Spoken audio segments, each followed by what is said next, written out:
നമസ്കാരം. ധനുമാസത്തിലെ തിരുവാതിര ജനുവരി 3, 2026 ആചരിക്കുന്നത്.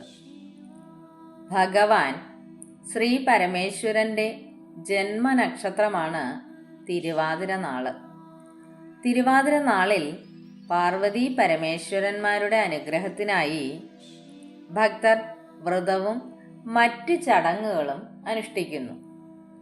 വിവാഹിതരായ സ്ത്രീകൾ ദീർഘമാംഗല്യത്തിനും പെൺകുട്ടികൾ ഉത്തമ പങ്കാളിയെ ലഭിക്കുന്നതിനുമായുള്ള പ്രാർത്ഥനയാണ് നടത്തുന്നത്. ധനുമാസത്തിലെ തിരുവാതിര നാൾ തുടങ്ങുന്നത് മുതൽ അവസാനിക്കുന്നത് വരെ അനുഷ്ഠിക്കുന്ന വ്രതം എന്ന പ്രത്യേകതയുമുണ്ട്. ശിവഭഗവാന്റെ ആയുരാരോഗ്യ സൗഖ്യത്തിനായി ആദ്യമായി തിരുവാതിര വ്രതം അനുഷ്ഠിച്ചത് ശ്രീ പാർവതിയായി കരുതുന്നു. കൂടാതെ ശ്രീ പരമേശ്വരനും പാർവതി ദേവിയും തമ്മിലുള്ള വിവാഹം നടന്നത് തിരുവാതിര നാളിലാണെന്നും ഒരൈതിഹ്യമുണ്ട്. ശക്തി ശിവനോടൊപ്പം ചേരുന്ന ഈ തിരുവാതിര ദിനത്തിൽ വ്രതമനുഷ്ഠിച്ചാൽ ഉത്തമ ദാമ്പത്യ ജീവിതം ലഭ്യമാകുമെന്നാണ് വിശ്വാസം. വിവാഹം കഴിഞ്ഞ് ആദ്യം വരുന്ന തിരുവാതിര പൂത്തിരുവാതിര എന്നാണ് അറിയപ്പെടുന്നത്. മകയിരം, തിരുവാതിര എന്നീ നാളുകളിലും വ്രതം ആചരിക്കുന്നത് ഉത്തമമാണ്. മകയിരം നൊയമ്പ് മക്കളുടെ അഭിവൃദ്ധിക്കും ആയുരാരോഗ്യത്തിനും വേണ്ടിയാണെന്നാണ് വിശ്വസിക്കുന്നത്. മകയിരം നൊയമ്പ് ഒരിക്കലോടെയാണ് അനുഷ്ഠിക്കേണ്ടത്. മകയിരം ദിനത്തിൽ എട്ടങ്ങാടി ചുട്ട് നിവേദിക്കണമെന്നാണ് ചിട്ട. കാച്ചിൽ, ചേന, കൂർക്ക, നനക്കിഴങ്ങ്, ചെറുകിഴങ്ങ്, ചെറുചേമ്പ്, വലിയ ചേമ്പ്, മധുരക്കിഴങ്ങ് എന്നീ 8 കിഴങ്ങുകൾ ചുട്ടെടുത്ത് ശർക്കരപ്പാവ് കാച്ചി നാളികേരവും പഴവും വൻപയർ വേവിച്ചത് കരിമ്പും മറ്റും ചേർത്തിട്ടാണ് എട്ടങ്ങാടി വിഭവം തയ്യാറാക്കുന്നത്. ഗണപതിക്കും ശിവനും പാർവതിക്കും നേദിച്ച ശേഷം പ്രസാദമായി എല്ലാവർക്കും എട്ടങ്ങാടി വിഭവം ഭക്ഷിക്കാവുന്നതാണ്. തിരുവാതിര വ്രതാനുഷ്ഠാനം എങ്ങനെയാണെന്ന് നോക്കാം. തിരുവാതിര ദിനത്തിൽ പുലർച്ചെ ശരീരശുദ്ധി വരുത്തി നിലവിളക്ക് കൊളുത്തി പ്രാർത്ഥിക്കുക. ഗായത്രി മന്ത്രം ചൊല്ലുന്നത് നന്നായിരിക്കും. അതിനുശേഷം വാലിട്ട് കണ്ണെഴുതുകയും മഞ്ഞളും ചന്ദനവും ചേർത്ത് കുറി തൊടുകയും ആവാം. സീമന്തരേഖയിൽ പാർവതീദേവിയെ സ്മരിച്ചുകൊണ്ട് സിന്ദൂരം അണിയുകയും ചെയ്യുക. സിന്ദൂരം അണിയുമ്പോൾ ലളിതേ സുഭഗേ ദേവി സുഖസൗഭാഗ്യദായിനി അനന്തം ദേവി സൗഭാഗ്യം മഹ്യം തുഭ്യം നമോ നമഃ എന്ന മന്ത്രം 3 തവണ ഉച്ചരിക്കേണ്ടതാണ്. അന്നേ ദിവസം അരി ആഹാരം ഒഴിവാക്കി തിരുവാതിരപ്പുഴുക്ക്, കൂവ കുറുക്കിയത്, ഗോതമ്പ്, പഴങ്ങൾ, കരിക്കിൻ വെള്ളം എന്നിവ കഴിക്കാവുന്നതാണ്.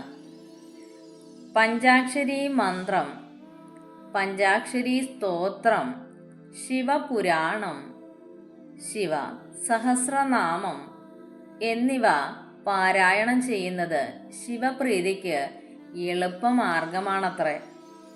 അന്നേ ദിവസം ശിവക്ഷേത്രത്തിൽ ജലധാര നടത്തുന്നതും കൂവളമാല സമർപ്പിക്കുന്നതും ഉത്തമമായി കണക്കാക്കുന്നു.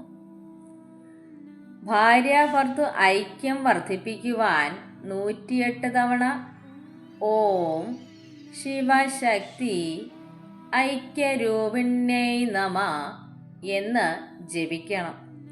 കൂടാതെ മഹേശ്വരനെയും ഉമയെയും ഒന്നിച്ച് ധ്യാനിച്ചുകൊണ്ട് ഓം നമ ശിവായ, ശിവായ നമ എന്ന് വ്രതാനുഷ്ഠാനത്തിൽ ഉടനീളം ജപിക്കുന്നത് അത്യുത്തമമായി കരുതുന്നു. തിരുവാതിരയിലെ രാത്രിയിലാണ് പാതിരാപ്പൂ ചൂടൽ. സ്ത്രീകൾ ഒത്തുകൂടി തിരുവാതിര കളിച്ചതിന് ശേഷം പാതിരാപ്പൂ ചൂടൽ ചടങ്ങുകൾ ആരംഭിക്കുന്നതാണ്. ചടങ്ങിൽ ആദ്യമായി ദശപുഷ്പങ്ങൾ ഭഗവാന് സമർപ്പിക്കാൻ യാത്ര തിരിക്കുന്നു. ഏറ്റവും മുൻനിരയിൽ നിൽക്കുന്നവരാണ് കത്തിച്ച വിളക്ക്, ദശപുഷ്പങ്ങൾ, അഷ്ടമംഗല്യം, കിണ്ടിയിൽ ശുദ്ധജലം എന്നിവ പിടിക്കേണ്ടത്. മറ്റുള്ളവർ ഇവരെ അനുഗമിച്ചുകൊണ്ട് ഒന്നാകും മതിലകത്ത് ഒന്നല്ലോ പൂത്തിലഞ്ഞി എന്ന് തുടങ്ങുന്ന പാട്ട് കൈകൊട്ടി ഉച്ചത്തിൽ പാടും. വ്രതദിനത്തിൽ ഭക്തിയോടെ ദശപുഷ്പം ചൂടണമെന്നാണ് ചിട്ട. ദശപുഷ്പത്തിലെ ഓരോ പൂവ് ചൂടുന്നതിനും ഓരോ ഫലങ്ങളാണത്രേ. കയ്യോന്നി ശിവനാണ് ദേവൻ, പഞ്ചപാപങ്ങളും തീരുമെന്നാണ് വിശ്വാസം. മുക്കുറ്റി പാർവതീദേവിയാണു ദേവത. ഭക്തിയോടെ മുക്കുറ്റി ചൂടിയാൽ ഭർതൃസൗഖ്യം, പുത്രഭാഗ്യവും ലഭിക്കുമെന്നാണ് കരുതുന്നത്. കൃഷ്ണക്രാന്തി, മഹാവിഷ്ണുവാണ് ദേവൻ. കൃഷ്ണക്രാന്തി ചൂടിയാൽ വിഷ്ണുപ്രീതി ലഭിക്കുമെന്നും കരുതുന്നു. തിരുതാളി, മഹാലക്ഷ്മിയാണ് ദേവത. ദേവീ പ്രസാദവും ഐശ്വര്യവും ഉണ്ടാകുമെന്ന് കരുതുന്നു. കറുക, ആദിത്യനാണ് ദേവൻ. കറുക ചൂടിയാൽ ആധികളും വ്യാധികളും ഒഴിഞ്ഞു പോകുമെന്ന് കരുതുന്നു. പൂവാങ്കുരുന്നില, ബ്രഹ്മാവാണു ദേവൻ. ദാരിദ്ര്യ ദുഃഖം തീരാനാണ് പൂവാങ്കുരുന്നില ചൂടുന്നത്. മുയൽ ചെവിയൻ, കാമൻ ദേവത. മംഗല്യസിദ്ധിക്കാണ് മുയൽ ചെവിയൻ ചൂടാറുള്ളത്. ഉഴിഞ്ഞ, ഇന്ദ്രാണിയാണു ദേവത. അഭീഷ്ടസിദ്ധിയാണ് ഉഴിഞ്ഞ ചൂടിയാൽ ഫലമായി ലഭിക്കുന്നത്. ചെറുള, യമദേവനാണ് ദേവൻ. ആയുസ് വർദ്ധിക്കുന്നതിന് വേണ്ടിയിട്ടാണ് ഈ പുഷ്പം ചൂടുന്നത്. നിലപ്പന, ഭൂമിദേവിയാണ് ദേവത. പാപങ്ങളെല്ലാം ഒഴിഞ്ഞു പോകുമെന്നാണ് കരുതുന്നത്. തിരുവാതിര നാൾ കഴിഞ്ഞ് അരി ഭക്ഷണം കഴിച്ചോ ശിവക്ഷേത്ര ദർശനം നടത്തി തീർത്ഥം സേവിച്ചോ വ്രതം അവസാനിപ്പിക്കാവുന്നതാണ്.